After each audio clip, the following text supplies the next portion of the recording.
Hello students, next page will be continued, page number 109. Rama ने अम्मा से कहा कि अम्मा आपके अत्यधिक प्रेम ने बेटू को चौपट कर दिया है। आगे उसने यह भी कहा कि एक भी आदत तो इसमें अच्छी नहीं है। यदि आप सचमुच ही इसे प्यार करती हैं और इसका भला चाहती हैं तो आप इसे मेरे साथ भेज दीजिए, और अगर आप इसके साथ आपको दुश्मनी ही निभानी है तो आप इसे अपने पास रखिए। अब निर्णय आपको करना है। कहने के बाद ही रमा को लगा जैसे बहुत कड़ी बात कह गई है। रमा अपने आप को रोक नहीं पाई। वह अपने बेटे के हित में यह भूल गई थी कि अम्मा को कितनी कठोर बातें कह रही हैं। आगे नेक्स्ट पैराग्राफ। मैं अपने बेटू के साथ दुश्मनी निभाऊंगी? मैं उसकी दुश्मन हूं? तू मेरे प्यार की परीक्षा लेना चाहती है, पर ऐसी कठिन परीक्षा तो मत ले बहू, इससे तो तू मेरे प्राण ही ले ले। और वे फूट फूट कर रोने लगी। रमा की इन कठोर बातों को सुनकर अम्मा बहुत मर्माहत हुई।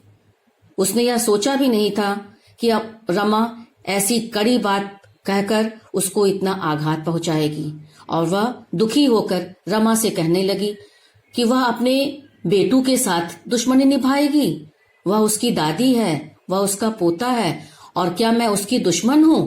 और अगर तुम मेरे प्यार की परीक्षा लेना ही चाहती हो तो इतनी कठिन परीक्षा तो मत लो, इससे अच्छा तो तुम मेरा प्राण ही ले लो। यह कहते हुए वह बेचारी दुखी होते हुए बिलक बिलक कर रोने लगी। नेक्स्ट। कुछ देर बाद एकाएक स्वर संयत करती हुई बोली। वह अत्यधिक वेदना में थी, परंतु उसने अपने आप को संयमित किया, नियंत्रित किया, और फिर रमा से उसने कहा, सी दिस पैराग्राफ।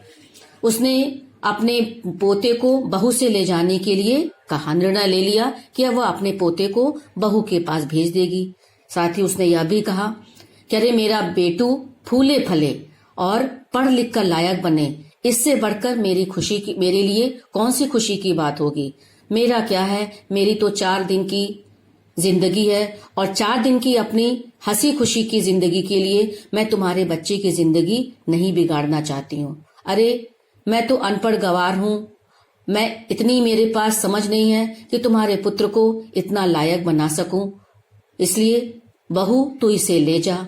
4 दिन को मेरी जिंदगी में पोते की वजह से, बेटू की वजह से मेरे घर में जो रौनक आ गई थी, हंसी खुशी आ गई थी मेरे जीवन में, इसके लिए मैं तुम्हारी बहुत एहसानमंद हूँ। और आगे रमा कुछ कहे उसके पहले ही उन्होंने रसोई घर में आकर भीतर से किवाड़ बंद कर लिए। वह बहुत दुखी हो चुकी थी, उसको बहुत आघात लगा हुआ था। उसके वात्सल्य भावनाओं पर रमा ने अपने इन वाक्यों से कुठाराघात किया था, जिससे अम्मा दुखी होकर रसोई घर में जाकर भीतर से उसने किवाड़ बंद कर लिए। Next paragraph. रमा को खुद इस बात से बड़ा दुख हो रहा था, पर बच्चे की बात सोचकर वह निर्णय बदलने में अपने को असमर्थ पा रही थी। यही सोच सोचकर वह अपने मन को तसल्ली दे रही थी कि समय का मरहम अम्मा के घाव को अपने आप भर देगा।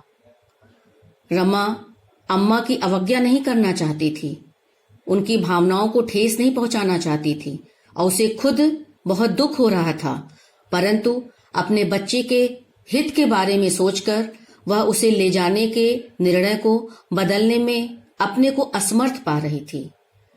वह उसके भविष्य को अम्मा के दुलार भरे परिसर में इस तरह धूमिल होते हुए भी नहीं देख सकती थी, और उसे बेटू को लाचारी में, मजबूरी में ले जाना पड़ रहा था।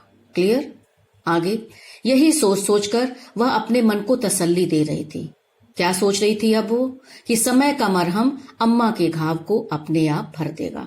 अर्थात अभी अम्मा दुखी है, धीरे धीरे समय रूपी मरहम अम्मा को जो ये कष्ट है बेटू के बिछुड़ने का, यह धीरे धीरे अपने आप कम हो जाएगा। आगे 2 दिन बाद औषधालय के एकमात्र नौकर और दोनों बच्चों को लेकर रमा अपनी माँ के यहाँ चल पड़ी।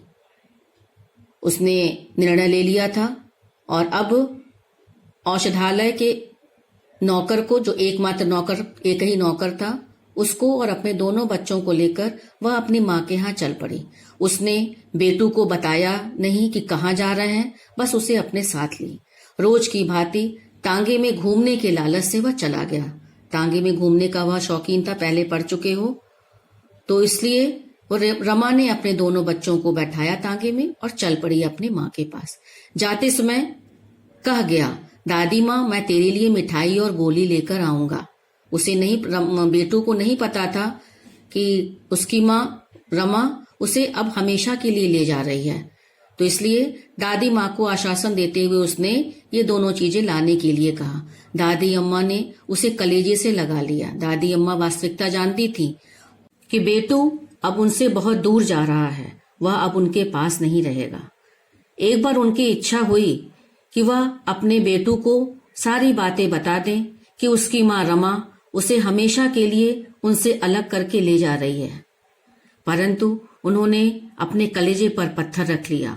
वह चाह करके भी कुछ न बोल पाई, चुप रही। आगे उसके बाद जो भी कोई घर में आया, अपार आश्चर्य से उसने पूछा।